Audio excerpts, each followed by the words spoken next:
Hi friends అందరికీ నేను మీకు ఈరోజు చూపించబోతున్నాను కుస్కా ఈజీగా ఎలా తయారు చేసుకోవాలో ఇంట్లోనో చూపిస్తున్నాను. ముందుగా దానికోసం నెయ్యి 2 టేబుల్ స్పూన్ల నెయ్యి, పొడవుగా కట్ చేసుకున్న ఆనియన్, 4 పచ్చిమిర్చి, అల్లం వెల్లుల్లిపాయ, కొత్తిమీర పేస్ట్, చెక్క, మిరియాలు, యాలకులు, జీలకర్ర, 4 టేబుల్ స్పూన్ల పెరుగు, కొద్దిగా ఆయిల్, ఉప్పు. ముందుగా స్టవ్ ఆన్ చేసుకొని 2 టేబుల్ స్పూన్లు నెయ్యి వేసుకోవాలి.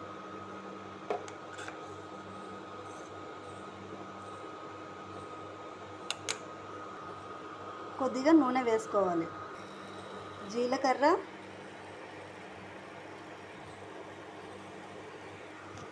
పచ్చిమిర్చి, మసాలా దినుసులు వేసుకోవాలి. పొడవుగా కట్ చేసుకున్న ఆనియన్ వేసుకోవాలి. కొద్దిగా ఉప్పు వేసుకోవాలి.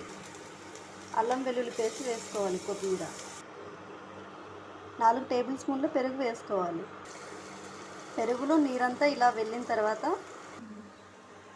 దీన్ని ఇలా పప్పు కుక్కర్లోకి వేసి కలుపుకోవాలి.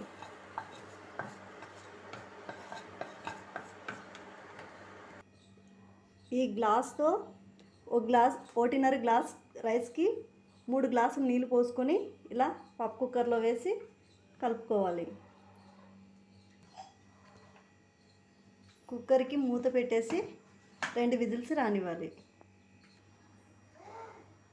2 విజిల్ తర్వాత ప్రెజర్ అంతా వెళ్ళిన తర్వాత కుక్కర్ ఇలా ఓపెన్ చేసుకోవాలి. వేడివేడిగా కుస్కా రెడీ.